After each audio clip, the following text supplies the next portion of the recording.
د قطر څخه د افغانستان او افغانانو لپاره ډیر غټ بد خبر.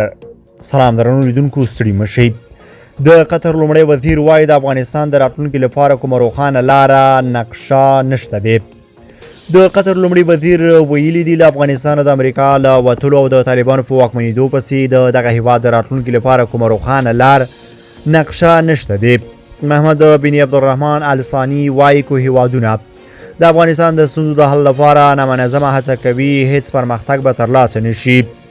نوموړي د جمعې په ورځ د وږي درېیمه په سنګاپور کې یو پروګرام ته وویل چې نړیوالې ټولنې باید له پیل څخه دا چې تېرو شلو کلونو کې په افغانستان کې څه پېښ شول او د خلکو اندېښنو ته په کتو سره یې یوه رښتینې پوهلاینه رامنځته کړې وې.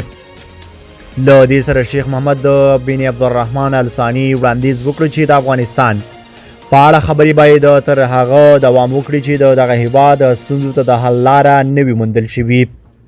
د قطر لومړي وزیر په افغانستان کې د طالبانو 2 کلنې واکمنۍ ته په اشارې سره خبرداری ورکړې ده که اوسنی وضعیت همداسې دوام ومومي د افغانستان راتلونکی به له ټولنیز او اقتصادي اړخه زیانمن کړي.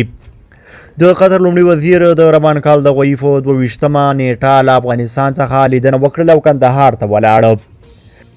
رویټرز خبري اژانس د غبرګولي په میاشت کې د خپلو سرچینو په حواله راپور ورکړ چې محمد بن عبدالرحمن الثاني د طالبانو له مشر ملا هبت الله اخندزاده سره لیدلي دي. له افغانستانه د امریکا تر وتلو پورې قطر د افغان حکومت او طالبانو ترمنځ د خبرو اترو کوربه و. د افغانستان د اسلامي جمهوریت د حکومت له نسکورېدو وروسته د 1419 کال د لړم په میاشت کې د امریکا د بهرنیو چارو وزیر انتوني بلینکن اعلان وکړ چې قطر منلې ده چې په افغانستان کې به د امریکا د ګټو ساتونکی وي.